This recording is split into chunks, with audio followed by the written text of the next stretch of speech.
is part 2. Be doing a little bit of crypto research in this episode, but first things first, I want to jump into Cardano. This is currently a swing trade that I have going on right now, and I've got the page set up similar to how I've showed my trades in the past, where I threw my blue arrow on here for my buy, but there is no sell yet because I'm still sitting in it. And let's zoom out a little bit. The reason I've been interested in Cardano, so these are the daily candlesticks. Recently I've thrown on some new trend lines. I think I put these downward channel lines in yesterday, but just looking at its performance over the last few months, we just recently, back in the beginning of the year, jumped up to about 70 cents. It cooled off, jumped back up again, and now it's testing it. And one thing that's interesting to me is this setup here, although much bigger, looks just like this setup here to me. And that's why I'm keeping my eye on it. Because what happened after this one is it had one more run up and then cooled off. This one ran up higher than the previous high. So in that case here, I would expect to run up maybe to $1.35 ish. But who knows if it's going to perform the same. It is different. You can see how much the moving average has changed or ebb and flowed in the downward channel versus here. It's a lot smoother, less volatility going from the bottom band to the top, just staying in between the bottom and the center. But similar looking to me. I've been keeping my eye on it. You can see the size of these candlesticks is much larger too. That's the volatility that I would want. And I've explained before that with Robinhood, we have the built-in 0.6% fee, whatever they want to call it, but it requires a 1.1% swing. So one way to get around that is a little bit longer time frames for these trades, not necessarily day trading it, but swing trading it. And let's come on down. You can see how much support we've got right here at about 70 cents. That's where it's been checking it. Let's come on down to the hour. So we just had a jump up. This is today 3:23, and I think it's 8:30 on the East Coast. Okay, but so this is where I bought in. You can see this giant drop down to the band. I'm not sure what chart I was looking at, but I doubt it was the hour, probably the 15-minute, and I thought something looked good there. But again, zooming out, so we had this upward support, very slow. It's been riding it, and then price wise, this is the resistance, and right here is about where the average is going to be crossing over, and something's going to happen. So today I feel like it's the day. Who knows, this could be the pump all the way back up to this channel it's been trading in. Wait, this would be 75 cents, so this would be huge. This is kind of why I want to get into it. All right, and you can really see it now. Jump down to 30 minutes. Zoom out a little bit. Look how long it's been trading in this channel. Or shoot, maybe 15 minutes would be better to view it. There we go. Look at this, perfectly staying in all the way back since the 11th.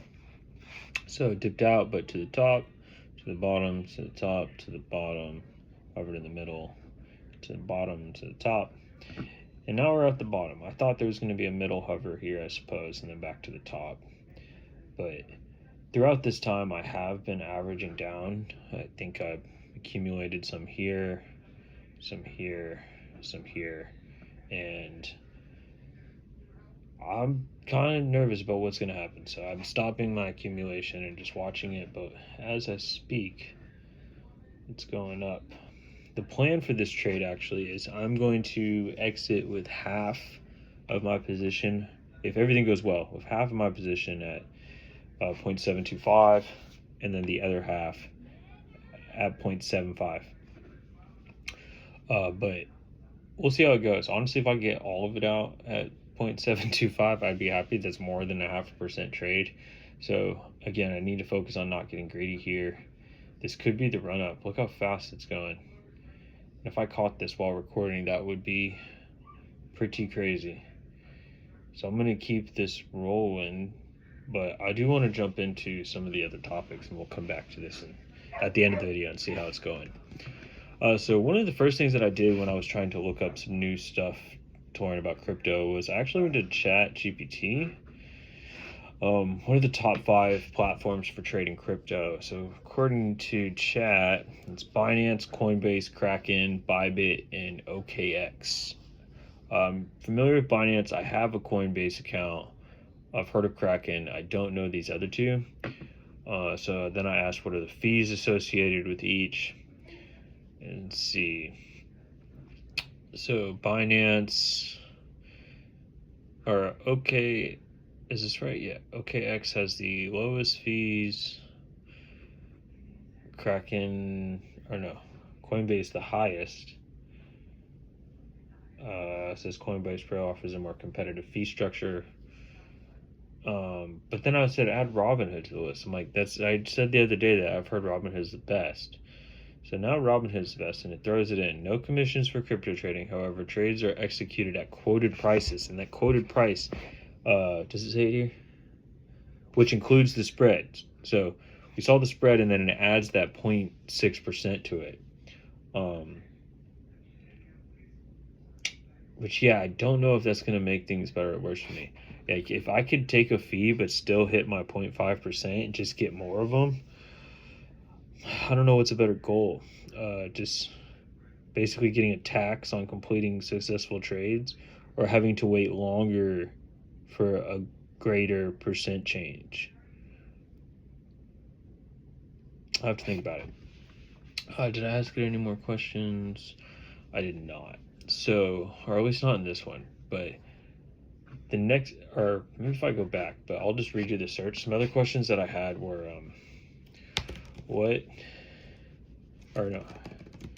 historically, what have been the most accurate indicators of a bear and bull market for Bitcoin? The reason I'm saying Bitcoin and not just crypto is because Bitcoin tends to, from what I've seen in the past, lead the change. There's a little bit of difference with these, like, what do you call them? Like these pump coins or whatever. But as far as like the big ones go that I know, like Ethereum, Polkadot, Cardano, Solana, I think they all tend to just slowly trail behind whatever Bitcoin's doing. And so I've heard of the halving cycle. Take a look here. Bull market typically occurs 6 to 12 months after the halving.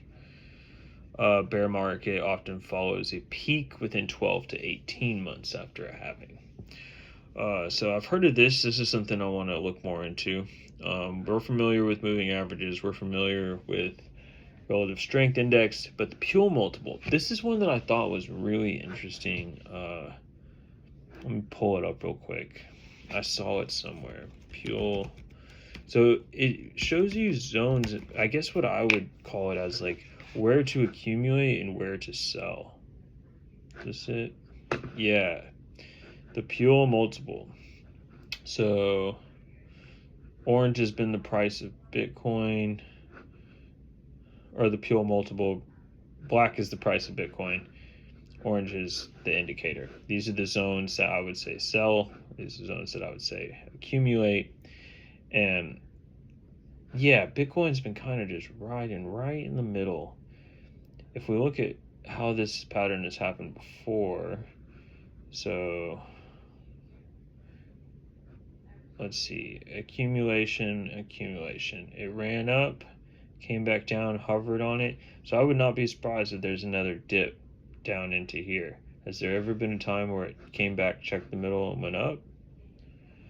This one, I suppose. Accumulation zone, went up above. Didn't really check it though. It dropped below it. Yeah, so I don't really see anywhere that it's checked, like this spot here, that it didn't keep going back down. So I would assume there's going to be another accumulation time period for Bitcoin. But getting back, let's take a look at same question, but for I don't know how to spell Ethereum. How do you spell Ethereum? Like that?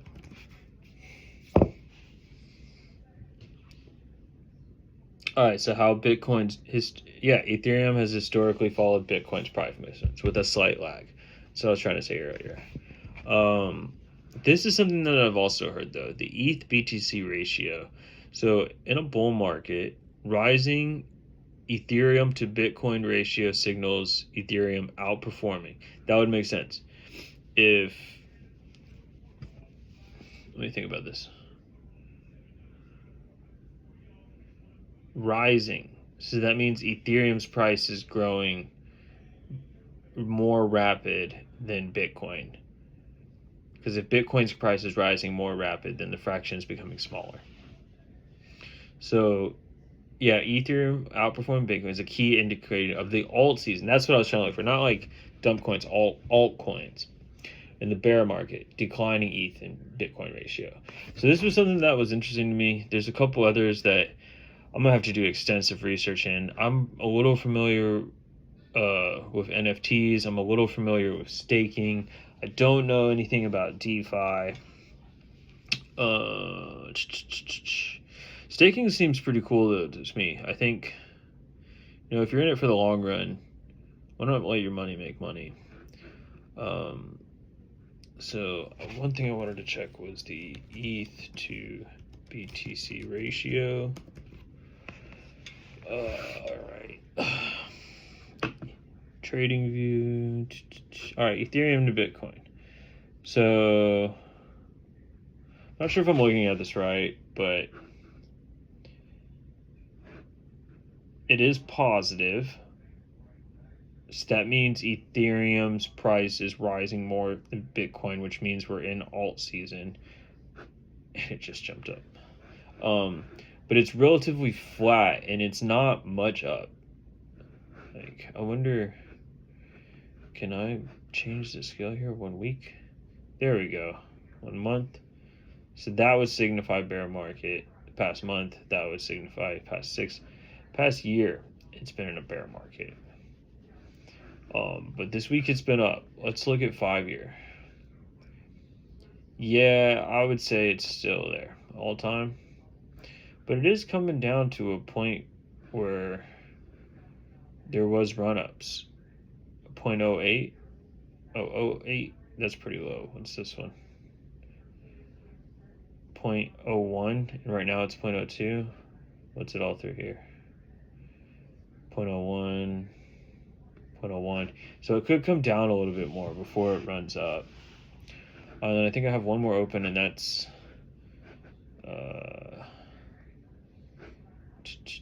this is the seasonals for Cardano. So in the blue, we have how Cardano performed in 2023, red 2024, and this thick blue is 2025. This is on TradingView. The last one's on TradingView. I've used TradingView to trade before, but I didn't pay for it. So I don't know. I started with Yahoo. It's the one I'm most familiar with. I might try it out some more. My buddy has a subscription and says he really likes it. But this is something I wanted to pay attention to for Cardano. We can see at the beginning of the last 2 years, it did the opposite of each other. And when it started, it had a run up. In 2024, it had a run down. It kind of met somewhere in March. And they met in March both positive, or their change had been positive. This year, Cardano's been negative since February. And I don't know if that's going on with the news. I don't know what's really going on with Bitcoin. Like I said, I'm just getting into it, but I wanted to share a couple sites that have me interested and hopefully, yeah, can learn something to trade more successfully in the future, especially with crypto. But we are getting to the end of the video, so let's take a look back. Whoa, look at the pump. Maybe today's the day. Maybe I'll finally get out of my swing. Maybe it'll get to 7.25 and I'll just take it all out. It's more than a 0.5% trade. Yeah, wish me luck. See you next time. Thanks.